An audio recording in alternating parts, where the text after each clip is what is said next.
আসসালামু আলাইকুম, welcome back to my channel. বরাবরের মতো আবারও নতুন একটি রেসিপি নিয়ে হাজির হলাম। আশা করছি আজকের রেসিপিটিও ভালো লাগবে।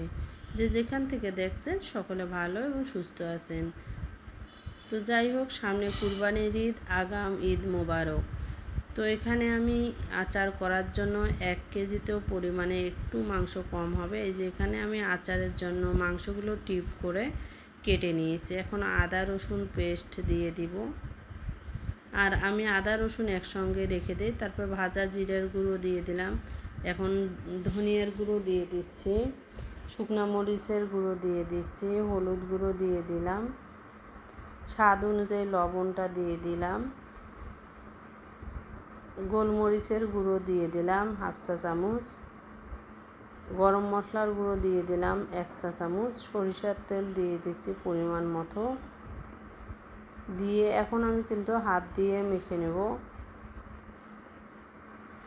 বেশ কিছুক্ষণ এটা হাত দিয়ে মেখে নিতে হবে। আপনারা চাইলে এটা চামচ দিয়েও করে নিতে পারবেন। তো যাই হোক, আমি এটা হাত দিয়ে মেখে নিচ্ছি। বেশ কিছুক্ষণ হাত দিয়ে মেখে নেব। এখনও যারা আমার চ্যানেলটিকে সাবস্ক্রাইব করেননি, লাইক কমেন্ট করেননি, অবশ্যই। এই পর্যায়ে আমার মেখে নেওয়া হয়ে গেছে। এখন আমি এখানে পরিমাণ মতো মাংস সিদ্ধ হতে যতটুকু পানি লাগবে পরিমাণ মতো অতটুকু পানি দিব। আর হচ্ছে যে যেহেতু মাংসটা আমি ছোট করে কেটে নিয়েছি, সেজন্য পানির পরিমাণটা বেশি দেওয়া লাগতেছে না। তো এখন এটা ঢেকে রেখে পাশেই আমি আচারের মশলাটা করে নিচ্ছি। এখানে আমি ধনিয়ার দিয়ে দিলাম 1 চা চামচ, 3টে শুকনো মরিচের গুঁড়ো দিয়ে দিলাম, তারপরে 5 ফোড়ন এখানে দিয়ে দিলাম। আর আমার হচ্ছে ভাজা জিরের গুঁড়ো আছে, এই জন্য আর জিরাটা আমি এখানে দিলাম না। আর সঙ্গে একটা তেজপাতা টুকরো করে কেটে দিয়ে দিলাম। এখন আমি এটা ভেজে নিব ভালো করে। ভেজে নিয়ে এটা আমি ব্লেন্ডারেও গুঁড়ো করে নেওয়া যাবে। আমি এটা তাওয়ার মধ্যে আদা বাটা করে টেলে নিব। যাই হোক, ইতিমধ্যে কিন্তু আমি মাংসটা সিদ্ধ হতে অন্য চুলায় দিয়েছিলাম। তো একটু মাংসটা এপাশে ওপাশে ফিরিয়ে দিছি। এই পানিগুলো যতক্ষণ পর্যন্ত থাকবে ততক্ষণ পর্যন্ত আমি এটা জাল করে নিব পানিটা। এখন আমি এটা ঢেকে রেখে দেব বেশ কিছুক্ষণের জন্য। বেশ কিছুক্ষণ পর আমি আবারও ফিরে আসলাম। তো ভিউয়ার্স দেখতেছেন পানি কিন্তু আর নেই। তো আমি একটু নেড়ে চেড়ে দিব, যেটুক পানি আছে সেটাও কিন্তু শুকিয়ে নিব। তো এই তো দেখতে পাচ্তেছেন পানিটা শুকিয়ে গেছে। তো আমি এটা চামচ দিয়ে ফিরিয়ে দিচ্ছি। আর মাংসটা কিন্তু ইতিমধ্যে সিদ্ধ হয়ে গেছে। তো এখন আমি এটা নামিয়ে নিব। আমি আরেকটা কড়াই বসিয়ে দিলাম, ওটা নামিয়ে রেখে দিলাম। এখন এখানে আমি 1 কাপ পরিমাণ সরিষার তেল দিলাম। হয়তো বেশিও হবে বা কমও হবে, যাই হোক পরিমাণ মতো। তারপরে এখানে 1 মুঠ রসুন কুচি দিয়ে দিলাম। রসুন কুচি অর্থাৎ আস্ত রসুনটাই আমি এগুলো খোসা ছাড়িয়ে নিয়ে দিয়েছি। তারপর 4টে এলাচ, দারুচিনি আর হচ্ছে লং দিয়ে দিলাম। এর আগেই আমি মশলা তো করে নিয়েছি। তারপর শুকনো মরিচের গুঁড়ো 2টে দিয়ে দিলাম। দিয়ে আমি এখন এটা চামচ দিয়ে বেশ ভালোভাবে কিন্তু নেড়ে চেড়ে নেব। রসুনটা সিদ্ধ হয়ে আসবে হালকা, সেই পর্যায়ে কিন্তু আমি মাংসগুলো দেব। বেশি করে ভেজে নেব না। তারপর মাংসগুলো এই তো আমি দিয়ে দিলাম সবগুলো। দিয়ে আবারও আমি কষিয়ে নেব কিছুক্ষণ।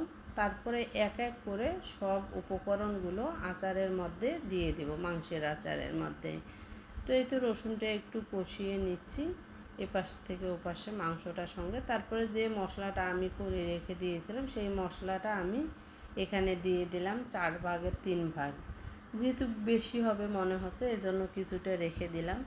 এখন আমি মাংসগুলো ভালোভাবে কষিয়ে নেব এই আচারের মাংসটা।